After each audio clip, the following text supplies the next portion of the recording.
Assalamualaikum warahmatullahi wabarakatuh. Perkenalkan, kami dari kelompok 7 mata kuliah sosiologi akan mempresentasikan tentang kelembagaan yang ada di masyarakat. Dengan anggota saya sendiri, Fadwa Azara, dengan NIM 23005061. Dan rekan saya, Saya Priscila dengan 230063. Dengan saya, Cindy Rahmayuni dengan NIM 23005101. baiklah, selanjutnya materi akan disampaikan oleh rekan saya, yaitu Freti Zara. Kepada Freti, waktu dan tempat disilahkan. Lembaga yang ada di masyarakat. Baiklah, yang pertama kita akan membahas pengertian lembaga, yang kedua ciri-ciri lembaga kemasyarakatan, yang ketiga tipe-tipe dan fungsi lembaga kemasyarakatan, yang keempat kekuasaan dan wewenang. 1. Pengertian lembaga. Lembaga adalah suatu sistem yang kompleks dan mencakup berbagai hal yang mengandung konsep sosial, psikologis, hukum, dan politik.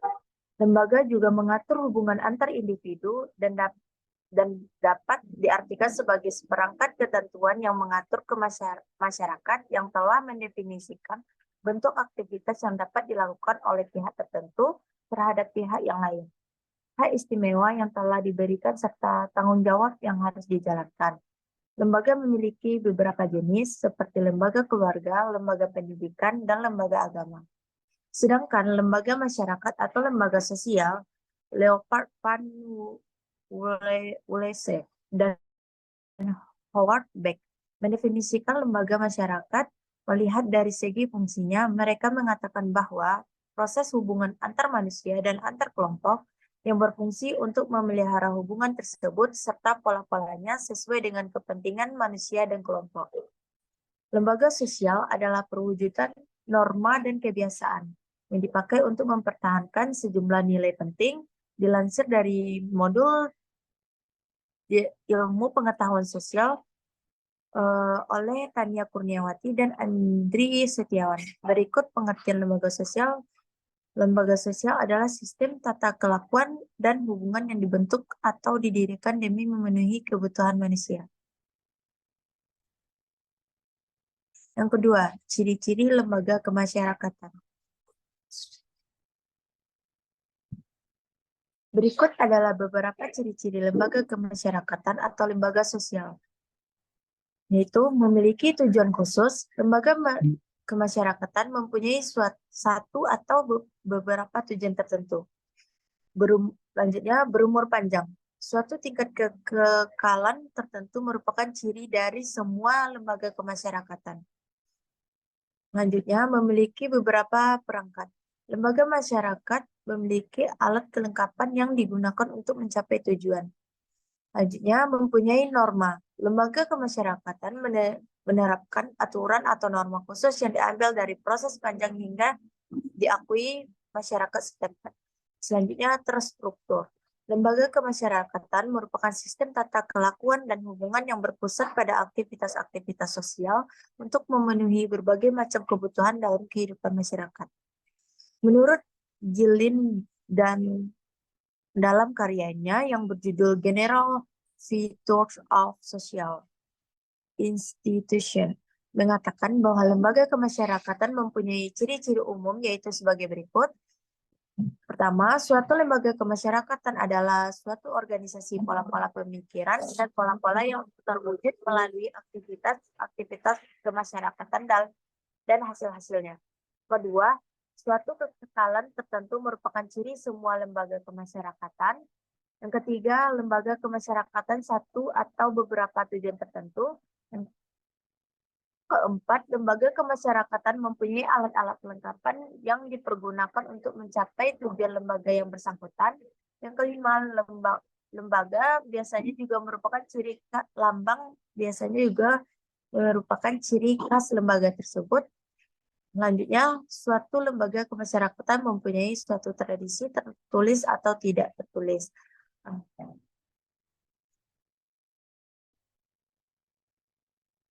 Baiklah, materi selanjutnya akan disampaikan oleh rekan saya, Siti Rahmayuni. Selanjutnya, materi ketiga, tipe-tipe dan fungsi lembaga masyarakat.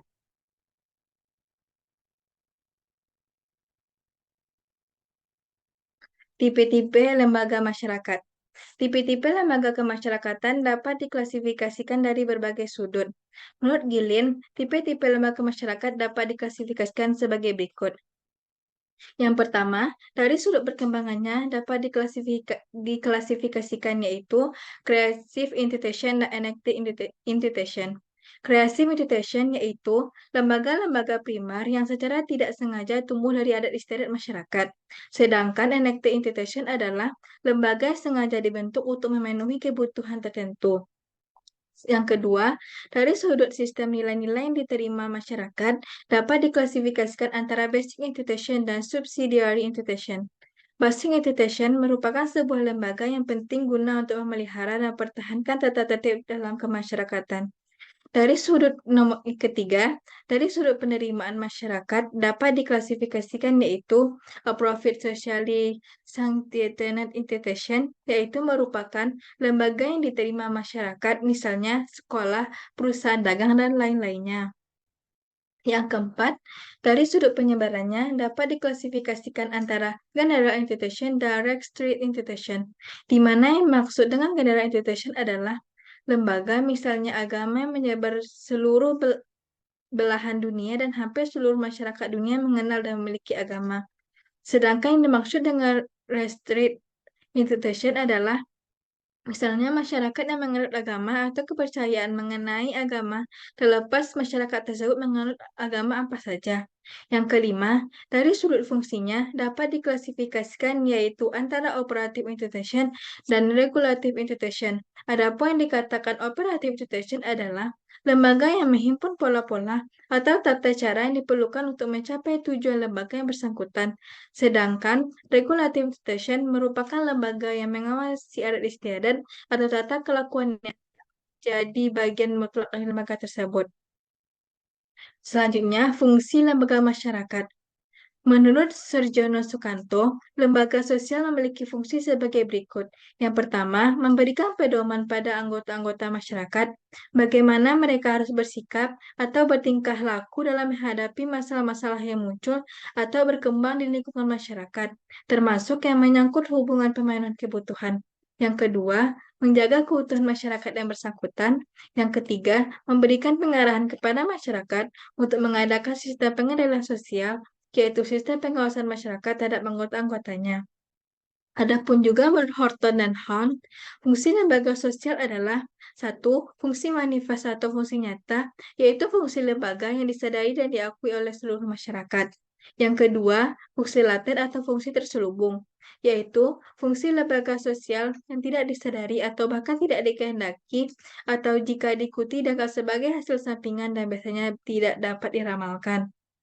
Adapun materi keempat, kekuasaan dan wewenang lembaga kemasyarakatan. Kekuasaan lembaga kemasyarakatan.